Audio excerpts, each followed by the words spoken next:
সম্মানিত দর্শক, বাংলাদেশের রাজনীতিতে হাঁসের মাংস, ওয়েস্টিন হোটেল এবং পূর্বাঞ্চলে গড়ে ওঠা একটি মার্কেট, নীলা মার্কেট, এগুলো নিয়ে বেশ আলোচনা হচ্ছে, সমালোচনা হচ্ছে এবং বিতর্কের ঝড় শুরু হয়ে গেছে।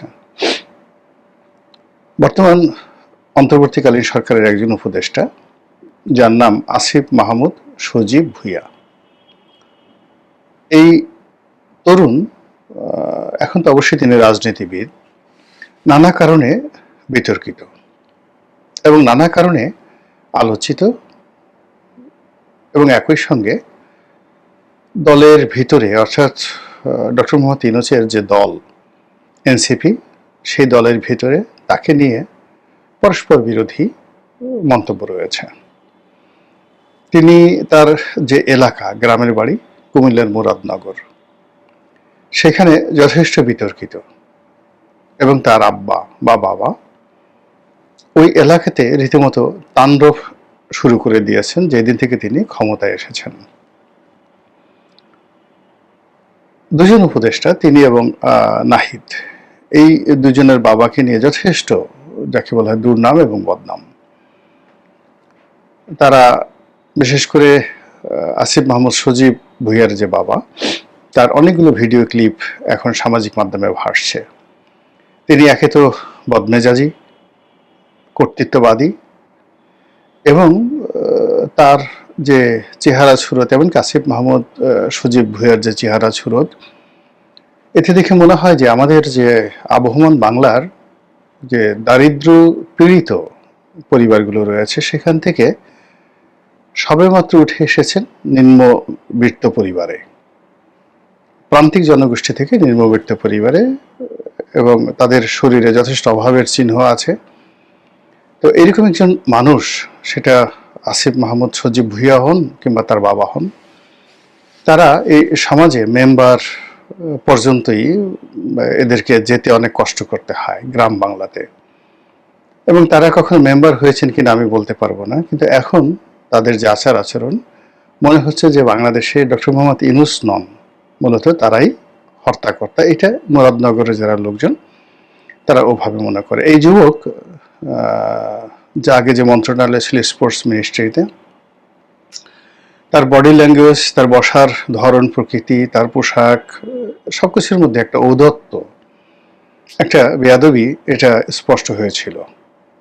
তিনি যেভাবে কথা বলেন, গম্ভীর থাকার চেষ্টা করেন, যেভাবে ভাবসাব দেখানোর চেষ্টা করেন, এটা স্বাভাবিক নয়, অস্বাভাবিক। তবু আমরা তাকে নিয়ে কেউ কথা বলিনি, আমি তো একেবারেই বলিনি, কখনোই বলিনি। কিন্তু দেখা গেল যে বিএনপির যে অন্যতম প্রভাবশালী নেতা এশরাক, যিনি তারেক রহমান সাহেবের দক্ষিণ হস্ত, জিয়া পরিবারের খুবই ঘনিষ্ঠ ব্যক্তি, এবং ঢাকা শহরে ইন অল রেসপেক্ট তারা ক্ষমতাধর, তাদের টাকা আছে, মিডিয়া আছে, মাসেল পাওয়ার আছে, অর্থাৎ ঢাকা শহরে যে কোনো জায়গাতে তারা যদি তাফালিং করতে চায়, তাহলে এটা করার ক্ষেত্রে রাজনীতিবিদদের মধ্যে এখন এশরাক সবচেয়ে বেশি এগিয়ে।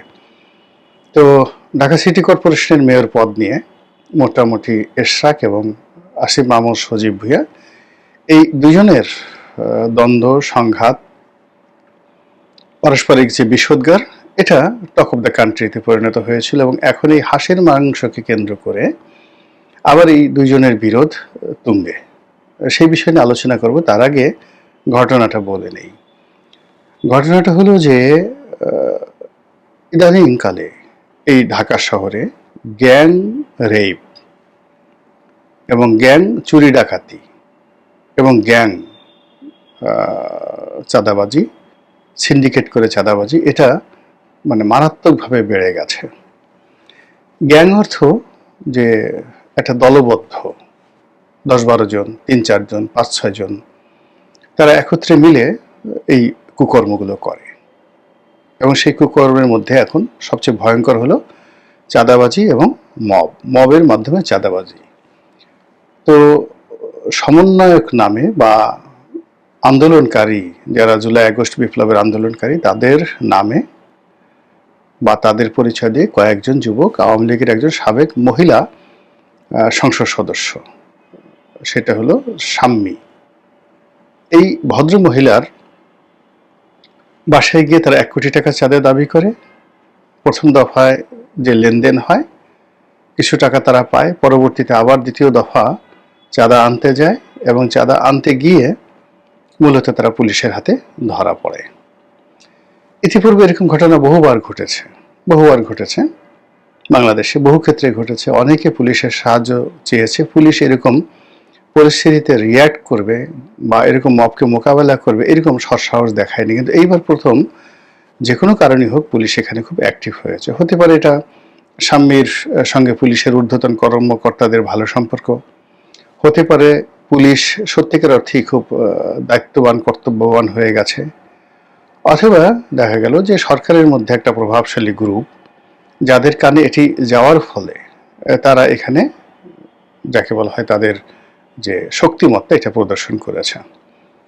তো যে অপরাধী তাকে ধরা হয়েছে, সঙ্গে সঙ্গে আরও অনেককে ধরা হয়েছে এবং তারা ভিডিও বার্তাতে যেটা বলে গেছেন যে আসিফ মাহমুদ সজীব ভুঁইয়া এই ঘটনার সাথে জড়িত।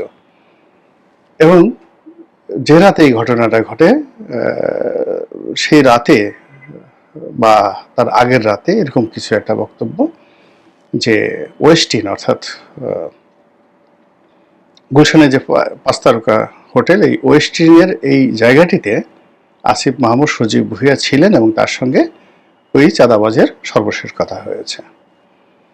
একথা নিয়ে আসিফ মাহমুদ সজীব ভুঁইয়া তিনি প্রেসের সামনে বলতে গিয়ে যে বক্তব্য দিয়েছেন সেটা নিয়ে সারা দেশে তোলপাড় শুরু হয়েছে। তার বক্তব্য হল তিনি রাষ্ট্রীয় কর্মে তার যে সরকারি বাসভবন, সেই সরকারি বাসভবনে সারা রাত কাজ করেন, ভোর রাত্রে পর্যন্ত অবধি কাজ করেন। তখন তিনি ক্ষুধার যন্ত্রণায় একেবারে কাতর হয়ে পড়েন, তাকে খাবার দাবার দেওয়ার মতো আসলে কোনো আয়া বাবুর্চি এগুলো অবশিষ্ট থাকে না, তিনি একা নীরব থাকেন। তো সেই অবস্থাতে তিনি চলে যান মোটরসাইকেল চালিয়ে অথবা ড্রাইভার নিয়ে অথবা দলবল নিয়ে। তার বাসা সরকারি বাসা সম্ভবত এই যে মিন্টু রোড বা হিয়া রোড এই এলাকায়। তো এখান থেকে বহু দূরে তিনি চলে যান নীলা মার্কেটে হাঁসের মাংস দিয়ে নাস্তা করার জন্য, নীলা মার্কেট পূর্বাঞ্চলে। এবং সেখানে যদি দোকান তখন না খুলে অত সকালে, তখন তিনি ওয়েস্টিন হোটেলে চলে আসে নাস্তা করার জন্য। এই হলো ঘটনা। এখন এটা নিয়ে নেটিজনে সোশ্যাল মিডিয়াতে নানা রকম বিতর্ক করছে যে হিয়া রোড থেকে কেন এত দূরে 4-5 কিলোমিটার বা 6-7 কিলোমিটার দূরে, আরও বেশি 7-8 কিলোমিটার দূরে মোটরসাইকেল চালিয়ে একজন উপদেষ্টাকে হাঁসের মাংস খেতে যেতে হবে কেন? সে তো নাস্তা করার জন্য বেলি রোডে যেতে পারে। এখানে বেশ কয়েকটি যাকে বলা হয় দোকান রয়েছে, একেবারে সারাক্ষণ খোলা থাকে। পুরনো ঢাকাতে অনেকগুলো রেস্টুরেন্ট রয়েছে, সারা রাত খোলা থাকে। আল রাজ্জাক নামক একটা হোটেল আছে, খুবই উন্নত মানের, সেটাও বেশিরভাগ সময় খোলা থাকে। ভোর 4টা-5টার সময় এটি চালু হয়ে যায় বা সারা রাত খোলা থাকে। তো এগুলো বাদ দিয়ে তার মতো একজন মানুষ যে নীলা মার্কেটে মোটরসাইকেল চালিয়ে যান, এটা একটা বিকৃত রুচি, এটা অস্বাভাবিক এবং এটা মানে যাকে বলে কোনো অবস্থাতেই মেনে নেওয়া যায় না, এটা অনেকে বলার চেষ্টা করছেন। আবার তিনি সেখান থেকে চলে আসেন ওয়েস্টিনে। তো ওয়েস্টিনে নাস্তা করা মূলত তিনি যে পরিবারের সন্তান, যে অবস্থা থেকে চলে এসেছেন বা তিনি যে মন্ত্রণালয়ের দায়িত্বপ্রাপ্ত হিসেবে যে বেতন পান, ভাতা পান, সেটা দিয়ে আসলে ওয়েস্টিনে নাস্তা করা যায় না। তারপর তিনি সেখানে যান। তো এটা নিয়ে খুব তর্ক এবং বিতর্ক চলছে, ভীষণ রকম তর্ক বিতর্ক চলছে। এবং এখন আমি যে ভিডিওটা করছি, এখন বলা হচ্ছে যে উপদেষ্টা মণ্ডলীতে এই আসিফ মাহমুদ সজীব ভুঁইয়া, আরেকজন আছেন মাহফুজ আলম না মাহফুজ, তিনিও মানে নানা কারণে বিতর্কিত। এই দুজনকে বাদ দেওয়ার কথা চিন্তা ভাবনা করা হচ্ছে, অথবা এই দুজন পদত্যাগ করতে পারেন না, এরকম একটি কথাবার্তা। তো এর আগে এই যে নীলা মার্কেট নিয়ে একটি বক্তব্য সামাজিক মাধ্যমে আসার আগে নীলা নামক একজন ভদ্রমহিলা, নীলা ইসরাফিল, বেশ আলোচিত। তিনি সাবেক অ্যাটর্নি জেনারেল যিনি ছিলেন বা উপদেষ্টা ছিলেন, পরবর্তীতে তার পুত্রবধূ হিসেবে পরিচিত। তো এই নীলা ইসরাফিল যে ডক্টর মোহাম্মদ ইউনূসের দল এনসিপির একজন নেতা, কি যেন নাম, তার বিরুদ্ধে যৌন হয়রানির অভিযোগ এনেছেন। এটাকে হয়রানি বলা যাবে না, রীতিমতো যৌন কেলেঙ্কারির অভিযোগ এনেছেন। সেটা নিয়ে বেশ কয়েকদিন হই হলো, চই হলো। নীলা ইসরাফি যথেষ্ট সাহসী। যে ধরনের অভিযোগ তিনি এনেছেন, এগুলো সাধারণত আমাদের দেশের আবহমান বাংলার মেয়েরা সাধারণত এই ধরনের অভিযোগ সামনে আনতে সাহস পায় না। তো তিনি সেটা সাহস এনেছেন। দ্বিতীয়ত, যে ভাষায় তিনি প্রতিবাদ করেছেন, এবং নীলা ইসরাফিলের মতো সাহসী, যেখানে তার শ্বশুর, তার স্বামী, তাদের বিরুদ্ধে বিভিন্ন সময় রুখে দাঁড়িয়ে জাতীয় সংবাদপত্রে শিরোনাম হয়েছেন, এবং তার শ্বশুরের মতো একজন প্রভাবশালী মানুষের, কে এম হাসান আরিফ, বাংলাদেশের শীর্ষ আইনজীবী, ধনী ব্যক্তি, প্রভাবশালী, তো তার বিরুদ্ধে লড়াই সংগ্রাম করে তিনি জেলে গেছেন। আবার জেল থেকে ফিরে তিনি যাকে বলা হয় মানে দমিত হয়ে যাননি, তিনি আবার প্রতিবাদ করেছেন। তো এরকম একজন প্রতিবাদী নারীর সঙ্গে যৌন হয়রানিমূলক আচরণ করা চারটিখানি কথা নয়।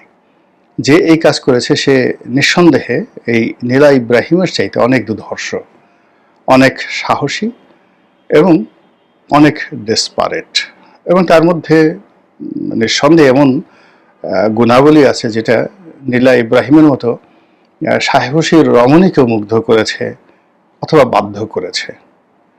তো যাই হোক, সেই এনসিপির একজন অখ্যাত নেতা, যার এইরকম ডেসপারেট কর্মকাণ্ড নিয়ে দল প্রশব্দ করেন, এবং তখন থেকে আসলে নীলা নামটি বাংলাদেশে বেশ পরিচিত। তো যে নীলা ইব্রাহিমের সেই যে তার সঙ্গে যিনি যৌন অসৌজন্যমূলক আচরণ করেছেন, তো তাদেরও নেতার নেতা মানে সুপ্রিম কমান্ডার হলো এখন এই হাসকাণ্ডের যিনি নায়ক, আসিফ মাহমুদ সজীব ভুঁইয়া। তো সেই সজীব ভুঁইয়া ওয়েস্টিনে যাচ্ছেন। ওয়েস্টিনে যাওয়াটা তেমন কোনো বিষয় নয়, তবে এখানে একটা ক্লাস, রুচি, অভিরুচি এগুলো সব নির্ভর করে। আর বাংলাদেশে ওয়েস্টিন যে হোটেলটি, এটি যথেষ্ট বিতর্কিত একটি হোটেল। আওয়ামী লীগ জামানাতে এখানে পাপিয়া কাণ্ড ঘটেছিল, এবং এক রমণী সেখানে একটি রীতিমতো মিনি পতিতালয়, বা যাকে বলা হয় বালাখানা, যাকে বলা হয় বাইজি মহল, তিনি গড়ে তুলেছিলেন। এবং ওটার সবচেয়ে দামি যে রুমটি, দৈনিক কত ভাড়া, 1 লাখ হতে পারে, 1.5 লাখ হতে পারে। তো সেই বালাখানা ভাড়া করে, যেটিকে বলা হয় প্রেসিডেন্সিয়াল স্যুট, সেটি ভাড়া করে সেখানে তিনি এই নগরীর যত নাগর রয়েছে, মহানগরীর যত মহানাগর রয়েছে, যারা নারীর যৌনতা এবং মদ এবং জুয়া এটাতে আসক্ত হয়ে তারা এই রাষ্ট্রের সর্বনাশ ঘটায়, এরকম রাজনীতিবিদ, আমলা কামলার একটা বিরাট মিলন মেলা পাপিয়া গড়ে তুলেছিলেন। এবং যখন সেই পাপিয়া কাণ্ড উন্মোচিত হলো এবং পাপিয়া গ্রেপ্তার হলো, তখন থেকেই ওয়েস্টিন নানা কারণে আলোচিত। তো সেই ওয়েস্টিনে এই যুগের সুবোধ বালক, এই যুগের অবোধ বালক কিংবা বালিকা, তারা যাচ্ছে, এটা কেউ বিশ্বাস করবে না। এখানে যারা যাচ্ছে তারা শক্তিশালী, তাদের হাতে অনেক টাকা, তারা ধনী, এরকমই মনে হয়। তো সেই দিক থেকে আসিফ মাহমুদ সজীব ভুঁইয়া যে সেখানে গেছেন, এই সমাজ এটা মেনে নিতে পারছে না। এর কারণ হলো যে বৈষম্যবিহীন সমাজ গঠন করার কথা বলে তারা ক্ষমতায় এসেছেন, এবং যে আন্দোলন, বৈষম্য বিরোধী আন্দোলন তারা নেতৃত্ব দিয়েছেন, এবং যে আন্দোলনের তোড়ে শেখ হাসিনার 15 বছরের যে সাজানো, যাকে বলা হয় শাহী প্রাসাদ, তছনছ হয়ে গেছে। তো সেই আন্দোলনের, সেই বিপ্লবের যারা নায়ক, মহানায়ক, তাদের কাছ থেকে এইরকম আচরণ অথবা তাদের বিরুদ্ধে এইরকম দুর্নাম বদনাম, এটা জনগণ আশা করে না। আর এই কারণেই এই ছাগল কাণ্ড, মতিউরের যে ছাগল কাণ্ড, এটা যেভাবে বাংলাদেশের মানুষকে একটা সর্বনাশের দিকে নিয়ে গিয়েছিল, শেখ হাসিনার সর্বনাশটা শুরু হয়েছিল সেই মতিউরের ছাগল কাণ্ড দিয়ে। ছাগল কাণ্ডর পরে বেনজির কাণ্ড, সেই বেনজির কাণ্ডতে পুরো দেশ তছনছ হয়ে গিয়েছিল। তদ্রূপ এখন এই সময়টিতে এই যে হাসকাণ্ড, সেই হাসকাণ্ড বাংলাদেশে আলোচনার, যাকে বলা হয় একেবারে কেন্দ্রে চলে এসেছে। প্রথম হাসকাণ্ড আসলো পিটার ডি হাসকে নিয়ে, অর্থাৎ তার সঙ্গে আন্দোলনকারীরা কক্সবাজারে গিয়ে দেখা করলেন, এরকম একটা গুজব ছড়িয়ে পড়লো। সত্য মিথ্যা ভালো মন্দ ডাজ নট ম্যাটার, কিন্তু এটা বাংলাদেশকে তোলপাড় করে দিয়েছে। এবং এখন বাংলাদেশে যে দুরবস্থা, এই দুরবস্থার পেছনে পিটার ডি হাসের হাত, আমেরিকার ডিপ স্টেটের হাত, এবং এখন বর্তমান যে সরকার রয়েছে তাদের সঙ্গে আমেরিকার আন্ডার টেবিল যে রিলেশন, এগুলো নিয়ে মানুষ চরমভাবে বিক্ষুব্ধ। এতটা বিক্ষুব্ধ যেটা কল্পনা করা যায় না। শেখ হাসিনার পতনের আগে যেখানে পিটার ডি হাস ছিলেন বাংলাদেশের 1 নম্বর কাঙ্ক্ষিত পুরুষ এবং সব মানুষের চোখের মণি, এখন এই যে বর্তমান সরকারের যারা কর্মকাণ্ড, তাদের ব্যর্থতা এবং তাদের বিরুদ্ধে নানা মুখে সমালোচনার কারণে পিটার ডি হাস এবং আমেরিকা এখন বাংলাদেশে ভারতের চাইতেও নিন্দিত, সমালোচিত এবং বাগে ফেলে বা বাটে ফেলে এই সমস্ত লোকজনকে মানুষ বাটাম দেওয়ার জন্য আঞ্চলিক ভাষা, তো মানুষ যেভাবে 2 হাত তাদের নিষ্পিস করছে, এটা কল্পনা করা যায় না, ভীষণ রকম কল্পনা করা যায় না। তো সেই পিটার হাসের যাকে বলা হয় বিতর্ক থামতে না থামতে আবার সেই নীলা মার্কেটের হাঁস এবং ওয়েস্টিনের যে কাণ্ড, এটি আসলো।